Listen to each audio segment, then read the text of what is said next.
தனானந்தா, என் மனம் மிகவும் கவலையாக இருக்கிறது. அதுவும் துர்தராவை நினைக்கும் போது. என் சகோதரிக்கு என்ன ஆயிற்று? துர்தராவுக்கு பாதுகாப்பு வேண்டும் என்பது மிக முக்கியமானதாகும். ஆனால் நீ அந்த பொறுப்பை அந்த சிறுவனிடம் ஒப்படைத்திருக்கிறாய். அவன் ஒரு அடிமை, அவனுக்கு அனுபவமும் இல்லை. அவன் எப்படி அவளை பாதுகாப்பான்? அவனுக்கு வாள் வீச தெரியாது என்பதை நான் நன்கு அறிவேன். ஆனால் வாளை விட அவன் வேகமானவன். அனுபவம் இல்லை, ஏற்றுக்கொள்கிறேன். ஆனால் தைரியமும் துணிச்சலும் இருக்கிறது. அவன் சாதாரணமானவன் தான், ஆனால் அசாதாரண குணங்கள் உள்ளவன். ஆக்கிரமிப்பு என்று வந்துவிட்டால் அவன் நடப்பதில்லை, பறக்கிறான்.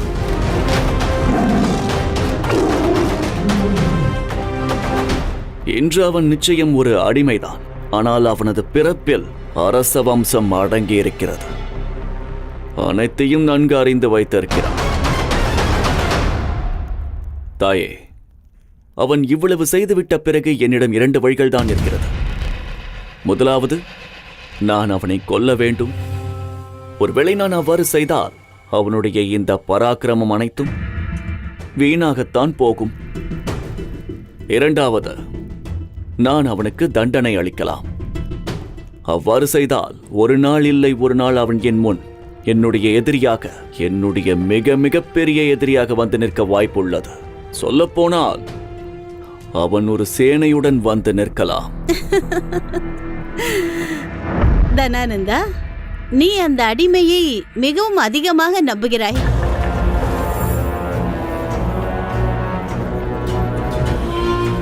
இதுதான் உங்களுக்கும் எனக்கும் உள்ள வித்தியாசம் தாயே.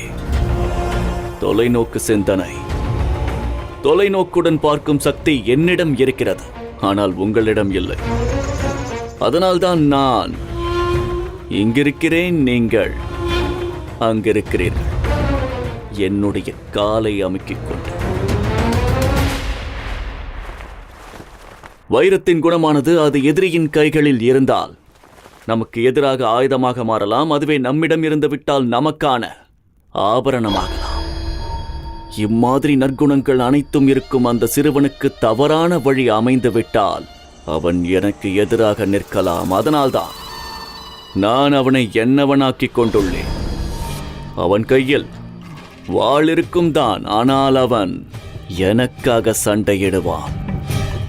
அந்த சிறுவனை நான் எப்பொழுதும் கவனித்துக் கொண்டேதான் இருக்க வேண்டும். அவனை பக்கத்திலிருந்தே கண்காணித்துக் கொண்டிருக்க வேண்டும். ஏனென்றால் உரையை வாளின் பக்கத்திலேதான் வைத்திருக்க வேண்டும்.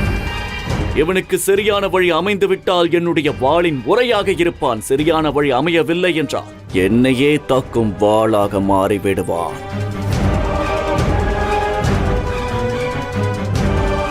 ஒருவேளை உன்னுடைய வழிக்கு அந்த சிறுவன் வராவிட்டால்? தாயே, ஏன் இவ்வாறு பேசுகிறீர்கள்? உங்களுக்கு பதில் தெரிந்திருந்தும் நீங்கள் ஏன் இவ்வாறு கேட்கிறீர்கள்? புரியாதது போல் நடிக்கிறீர்களா?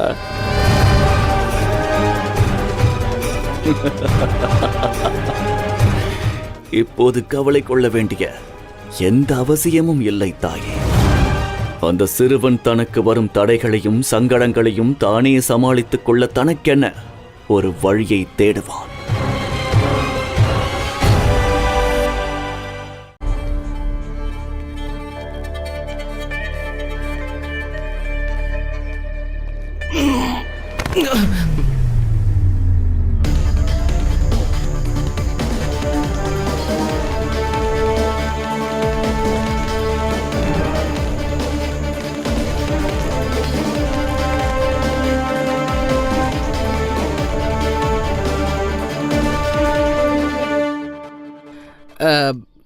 என்ன அப்படி பார்க்கிறீர்கள் நண்பா? அரசகுமாரி துர்தராவின் மெய்காப்பாளன் நான். என்னுடைய பொறுப்பை நிறைவேற்றுகிறேன். எனக்கு தெரியும். ஆனால் உனக்கு ஒன்று தெரியாது. நான் தான் அரசகுமாரியின் பழைய மெய்காப்பாளன், தெரியுமா? நல்லது. அறிமுகத்திற்கு மிக்க நன்றி. நான் செல்கிறேன். தாராளமாக போகலாம். ஆனால் அதற்கு முன்பு அந்த வாள்களை என்னிடம் கொடுத்துவிட்டு செல்.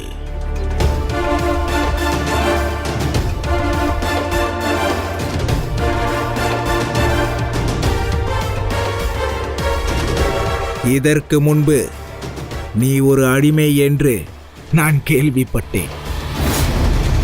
கட்டளையை நிறைவேற்றுவது உனக்கு தெரியும் அல்லவா?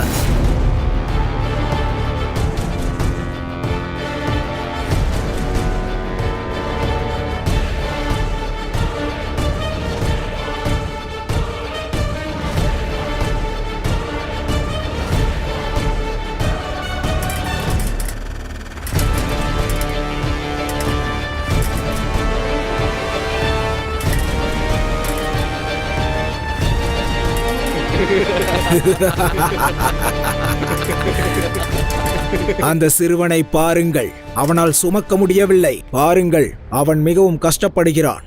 அவன் சுமையை தளர்த்தலாம், வாருங்கள்.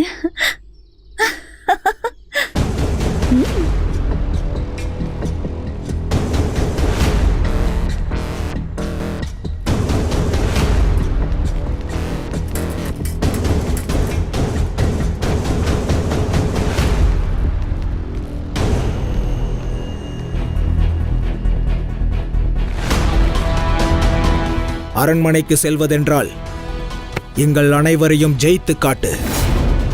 அப்படி நீ சண்டையிட்டால் இந்த பதவிக்கு நீ தகுதியானவனா இல்லையா என்று தெரிந்து கொள்கிறோம்.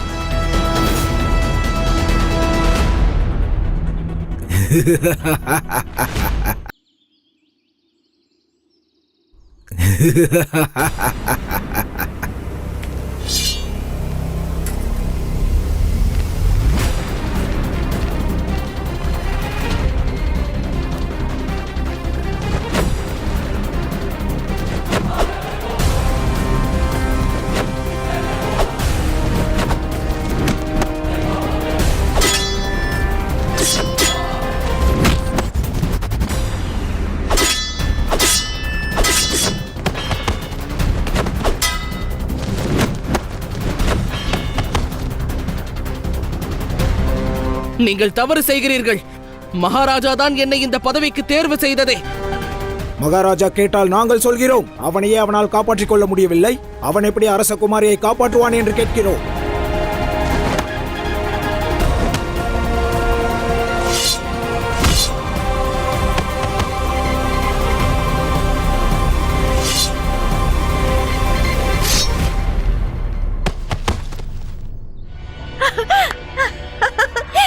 பிரமாதம்!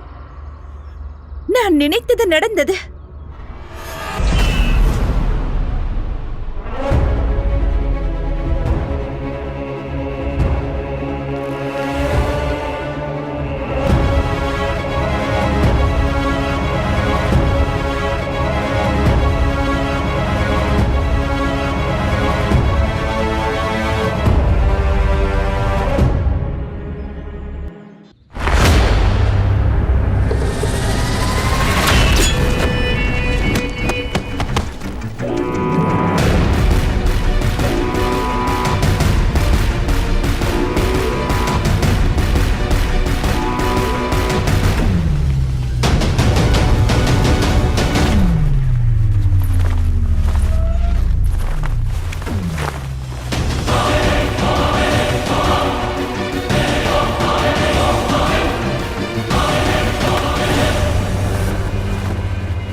சிறிது நேரத்திற்கு முன்புதான் என்னை மகதத்தின் மகாராஜா ஒரு சபதம் செய்யுமாறு கூறினார். மெய்காப்பாளனாக என்னுடைய பொறுப்பை நிறைவேற்றும் பொழுது எனக்கு முன்பு நான் உன் உயிரை காப்பாற்ற வேண்டும் என்று.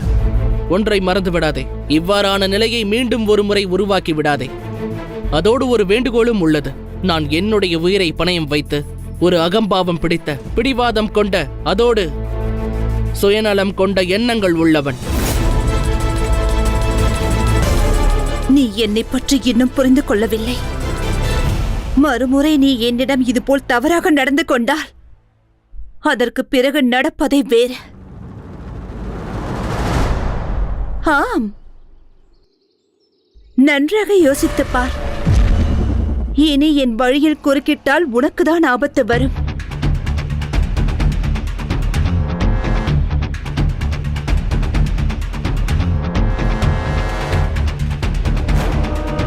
இனி இவைகளை இன்னும் சிறியதாக வெட்டிவிடு.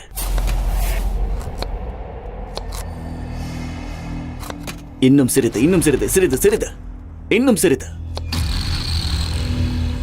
இவ்வாறு சிறிய சிறிய துண்டுகளாக்கி இதை மற்ற பொருட்களுடன் சேர்க்கும் பொழுது இதனுடைய மனம், இதன் சுவை எங்கோ மறைந்துவிடும் அல்லவா?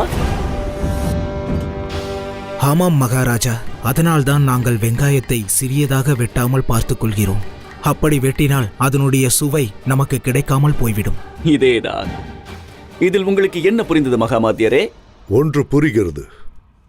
செல்யூக்கஸ் எப்போதும் மறைந்திருந்து தான் தாக்குவான். தன் மீது சந்தேகம் வராதபடி செய்வான். தாக்குதல் பெரிதாக இருந்தால் சம்பந்தமில்லாத சாட்சியை விட்டுவிட்டு செல்வான். நம் எதிரி மீது நமக்கு சந்தேகம் வர. தாக்குதல் சிறியதாக இருக்கும்போது அந்த பழியை அப்பாவியின் மீது போட்டு விடுவான். அதை நம்பி நாம் அப்பாவியை துன்புறுத்துவோம். இவ்வாறு செய்வதால் தங்களுடைய மானம், மரியாதை இவையெல்லாம் பாதிக்கப்படலாம். ஆனால் செல்யூக்கஸின் பெயர் இதில் வரவே வராது. பிரமாதம், மிகவும் பிரமாதம்.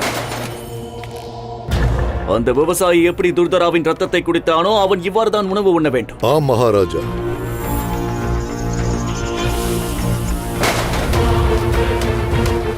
இந்த வெட்டப்பட்ட வெங்காயம் நம் கண்களில் கண்ணீரை வரவைக்க காரணமானால் அதை நாம் எரிந்துவிட வேண்டும். அப்படியே ஆகட்டும் மகாராஜா.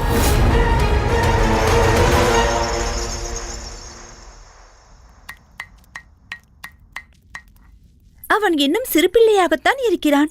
உங்கள் மரியாதையை அவன் தட்டி செல்வான். மகாராஜா உங்களை விட உயர்ந்த பதவியை அவனுக்கு அளித்து விட்டாரே. கடந்த 5 வருடங்களாக இங்கே எனக்கு நீங்கள்தான் மெய்காப்பாளனாக இருக்கிறீர்கள். அந்த பதவியை அந்த சிறுவன் தட்டி செல்கிறான். ஆனால் நீங்கள் மௌனம் சாதிக்கிறீர்கள். மிகவும் வேதனை. உங்களது வீரமும் உங்களது சுயமரியாதையும் உங்களுக்கு தெரியவில்லையா? இது மகாராஜா தேர்ந்தெடுத்தது அரசகுமாரி. மகாராஜாவிற்கு எதிராக நான் எப்படி செயல்பட முடியும்? நீங்கள் பேசுவதை பார்த்தால் மகாராஜாவின் முடிவு சரிதான் என்று தோன்றுகிறது. எவன் தன்னுடைய உரிமைக்காக சண்டையிடாமல் இருக்கிறானோ அவன் எப்படி என்னை பாதுகாக்க முடியும்?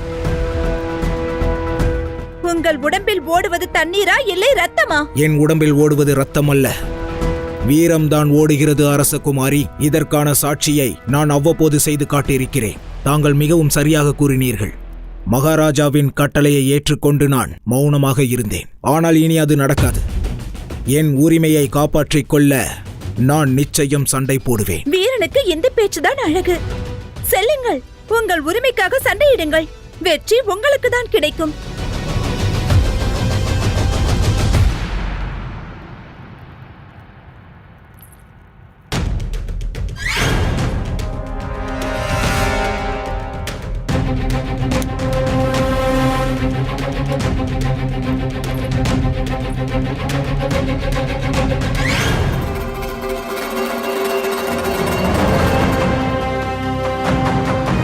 நீங்கள் ஏன் இவ்வாறு செய்கிறீர்கள் அரசகுமாரி?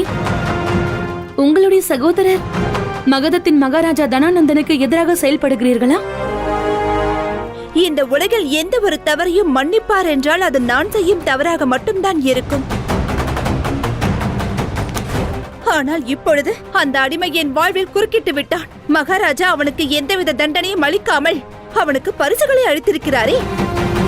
என்னால் இதை ஏற்க முடியாது சிப்ரா. அந்த அடிமை எனக்கு சரிசமமாக வரும் நிலைமையை நான் ஒரு நாளும் கொண்டு வர மாட்டேன். பார்த்து கொண்டிரு. என் வழிகளில் உள்ள தடைகளை நீக்கப் போகிறேன்.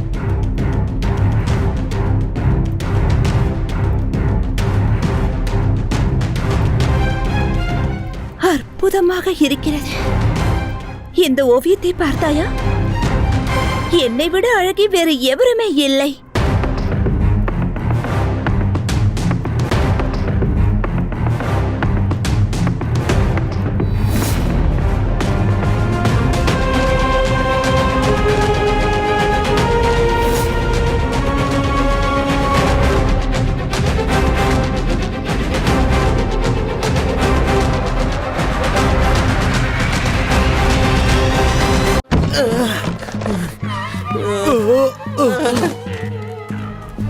ஆச்சாரியரே, இவையெல்லாம் என்ன ஆச்சாரியரே?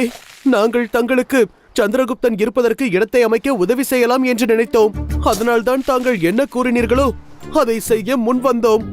ஆனால் இங்கு பார்த்தால் எந்த சஸ்திரமும் இல்லை, வாளும் இல்லை, உரையும் இல்லை, வில்லம்புகளும் இல்லை. இவ்வாறு இருக்கையில் சந்திரகுப்தன் எப்படி பயிற்சி செய்வான்? உங்களிடம் யார் கூறினார்கள்? சஸ்திர பயிற்சிக்கு சஸ்திரம் தேவை என்று யார் கூறினார்கள்?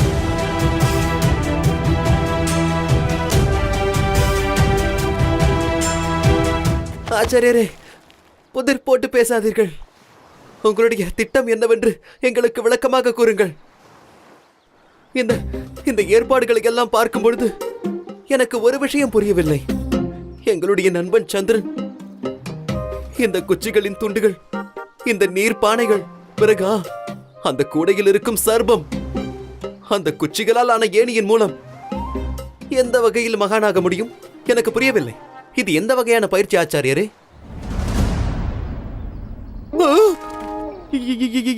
இது என்னது? தாங்கள் எங்கள் கேள்விக்கு பதிலளிக்க விரும்பவில்லை என்றால் பதிலளிக்க வேண்டாம். ஆனால் சந்திரன் அரண்மனையிலிருந்து இரவு திரும்பும் பொழுது அவன் எங்களிடம் 1000 கேள்விகள் கேட்பான். தயவு செய்து எங்களை நம்புங்கள்.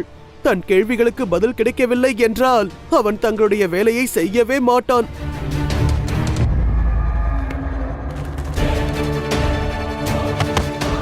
உங்கள் நண்பனின் பிடிவாதத்தை பற்றி நன்றாக அறிவேன். அதனால் என்னுடைய பயிற்சியின் முதல் பாகம் அவனுடைய பிடிவாதத்தை உடைப்பதாகவே இருக்கும்.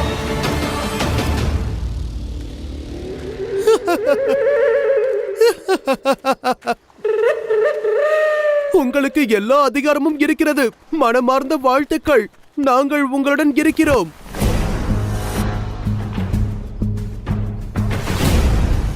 இரண்டு ரொட்டிகளா?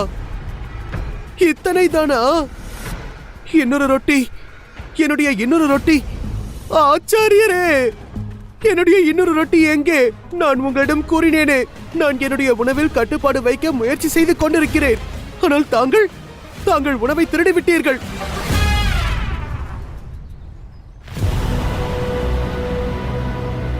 ரொட்டி வேண்டுமா? சரி, தருகிறேன், எடுத்துக்கொள்.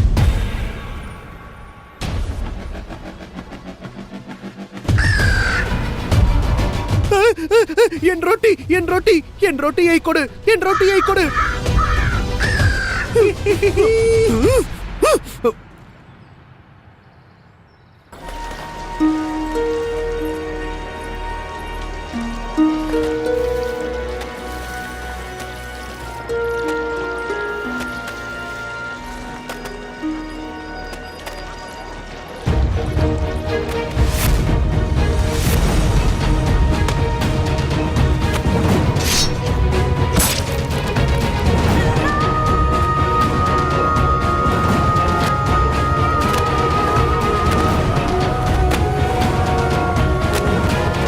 அப்படியே நிறுத்துங்கள். இல்லை என்றால் மகாராஜாவின் சேனைகளுக்கு இந்த செயல் தெரிவிக்கப்படும்.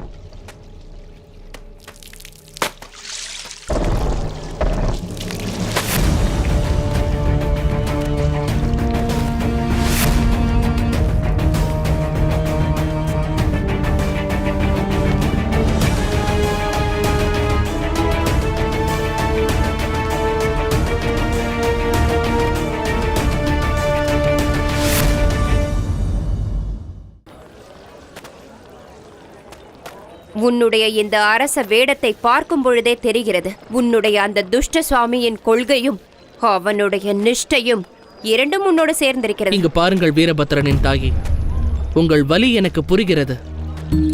உங்களுடைய கண்ணிற்கு முன்பே உங்கள் மகனை கொன்று விட்டார்கள். இருப்பினும் கூட என்னுடைய யோசனை என்னவென்றால், மகாராஜாவோடு எந்த விவாதத்தையும் வைத்துக் கொள்ளாதீர்கள். அதனால் உங்களுக்கு தான் ஆபத்து நேரும். இன்று இங்கு நடந்ததை அதை பற்றி நான் எவரிடமும் சென்று கூற மாட்டேன். ஆனால் எதிர்காலத்தில் எச்சரிக்கையோடு இருங்கள். மறந்துவிடாதீர்கள், மகாராஜாவை எதிர்கொள்ளும் அளவிற்கு என்றுமே உங்களுக்கு பலம் இருக்காது என்பதை புரிந்து கொள்ளுங்கள்.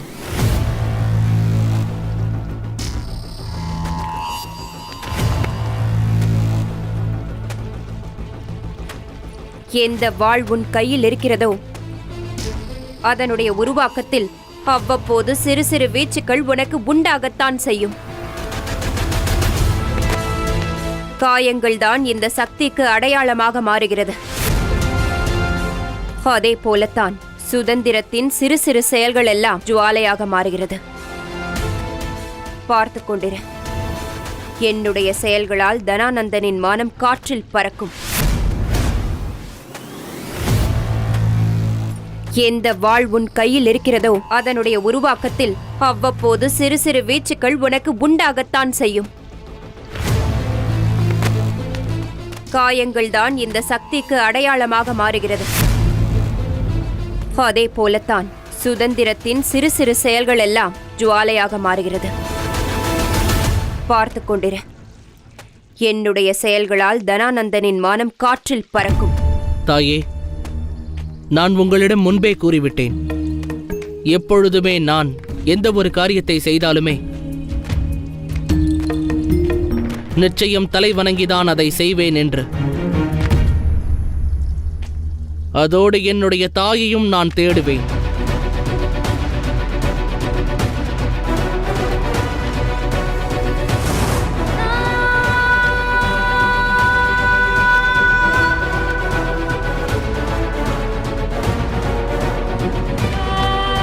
அது சரி, இதை கூறுங்கள், என்னுடைய தாயாரை தேடுவதை நான் முதலில் எங்கிருந்து தொடங்குவது என்று.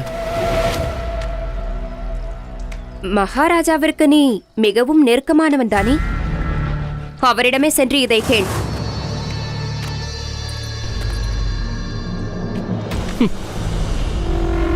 தவறு என்னுடையதுதான். உங்களிடம் இதை கேட்டேன் பாருங்கள், என்னை சொல்ல வேண்டும்.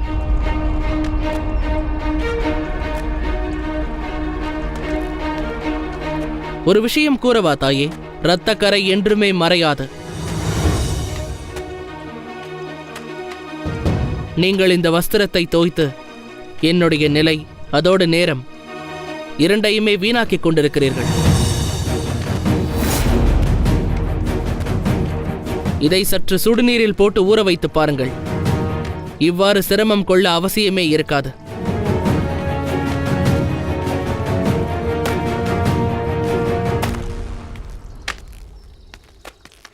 சரியாக கூறினாய் சந்திரகுப்தா. இரத்தக்கரை என்பது எப்பொழுதுமே அழியாது. நான் தான் உன் தாய் என்பது உனக்கு தெரியாது. இருப்பினும் என்னுடைய வலியை நீ உணர்ந்து கொண்டிருப்பதை நான் பார்த்தேன். உன் கண்களில் என்னை பற்றிய கவலை மிகவும் தெளிவாக தெரிகிறது.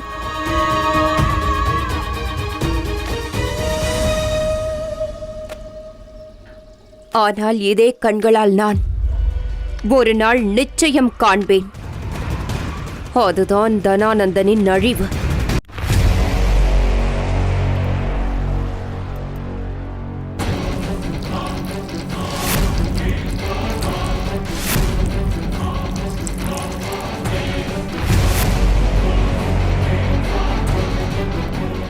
இந்த கேசத்தை சாட்சியாக கொண்டு இப்பொழுதே சபதம் செய்.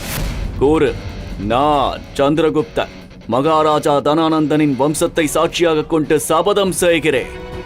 மகதத்தின் சிம்மாசனத்தை என்றென்றும் பாதுகாப்பேன் என்று கூறு. அதன் பெருமையை என்றென்றும் காப்பேன் என்று கூறு. அதற்கு எந்த களங்கமும் ஏற்பட விடமாட்டேன் என்று கூறு. நான் இப்போதே இந்த கணத்திலிருந்தே ஒரு நம்பிக்கையுள்ள சேவகனின் வடிவத்தில் என் அனைத்து கடமைகளையும் நிறைவேற்றுவதற்காக சபதம் மேற்கொள்கிறேன். வாக்கு கொடு. சந்திரகுப்தனாகிய நான் இன்றிலிருந்து ஒரு ஒற்றனாக என் கடமைகளை சரிவர நிறைவேற்றுவேன். மகதத்தை எப்போதும் நான் கண்காணித்துக் கொண்டே இருப்பேன். சக்கரவர்த்தி தனானந்தன் மற்றும் அவன் குடும்பத்தினரை பற்றிய அனைத்து விவரங்களையும் தெரிவிப்பேன். ஒரு மெய்காப்பாளனாக நிச்சயம் நான் என் கடமைகளை செய்வேன். ஆனால் என்னுடைய நேர்மையை அவர்களுக்கு காட்ட மாட்டேன். தனானந்தனுக்காக நான் சில காரியங்கள் செய்வேன். ஆனால் என்னுடைய கடமைகளும் என்னுடைய தர்மமும் சாணக்கியரின் சொல்லோடு சம்பந்தப்பட்டிருக்கும். சபதம் செய். உன்னுடைய முதலாய கடமை என்னுடைய அருமை சகோதரியை பாதுகாப்பதுதான். அதை ஒழுங்காக செய்வதற்கு நீ மரணிக்கவோ அல்லது கொல்ல வேண்டிய அவசியம் ஏற்பட்டால் கூட நீ சிறிதும் தயக்கப்பட மாட்டேன் என்று கூற வேண்டும். இன்றிலிருந்து உனக்கு ஒரே ஒரு லட்சியம்தான் இருக்கிறது. என் சகோதரியை பாதுகாப்பதுதான் அது. வாக்கு கொடு. இன்றிலிருந்து நீ ஒரு ஒற்றனாக எப்போதும் எச்சரிக்கையுடன் இருப்பாய் என்று. சக்கரவர்த்தி தனானந்தனிடமோ அல்லது அவன் குடும்பத்தினரிடமோ உன்னை பற்றிய உண்மையை ஒருபோதும் சொல்ல மாட்டேன் என்று வாக்கு கொடு. அரசகுமாரி துர்தராவின் மெய்காப்பாளனாக நீ இருப்பது உன்னுடைய லட்சியத்தை அனைவரிடமிருந்தும் ரகசியமாக பாதுகாக்க. கூறு. இன்றிலிருந்து நான் சாதாரண பிரஜை அல்ல. நான் மகாராஜாவிற்கு மட்டும் பொறுப்பானவனாக இருப்பேன் என்று கூறு. மகாராஜாவிற்கு எதிராக செயல்படும் எவரை பற்றியும் மகாராஜாவிற்கு செய்தி தெரிவிப்பது என்னுடைய முதலாய கடமை என்று கூறு. மகாராஜாவின் எதிரிகளையும் அவருக்கு எதிராக செயல்படுபவர்கள் பற்றிய விவரங்களை தெரிவிப்பதிலும் நான் சிறிதும் தயக்கம் கொள்ள மாட்டேன் என்று கூறு. இன்றிலிருந்து இப்போதிலிருந்து எந்த ஒரு அரச பகை உருவாகவும் விடமாட்டேன் என்று கூறு. வாக்கு கொடு. இன்றிலிருந்து நீ என்னுடைய கண்கள் மற்றும் செவிகளாக இருப்பாய் என்று. அந்த தனானந்தன் மகதத்தின் மக்களுக்கு எதிராக செய்யவிருக்கும் ஒவ்வொரு காரியத்தையும் ஒன்றுவிடாமல் எனக்கு தெரிவிப்பாய் என்று வாக்கு கொடு.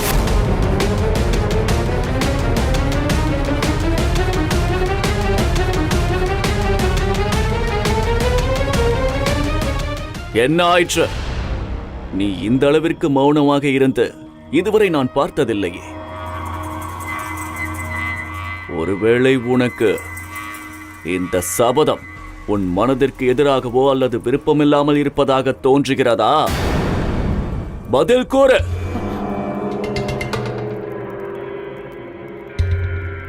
மகாராஜா தனானந்தன் வாழ்க! இந்த பதில் உங்களுக்கு போதுமானதா என்று கூறுங்கள் மகாராஜா. பத்ரசால், இவன் தயாராகிவிட்டான். இவனுடைய பொறுப்பு என்னவென்று இவனுக்கு தெளிவாக கூறு. சரி மகாராஜா.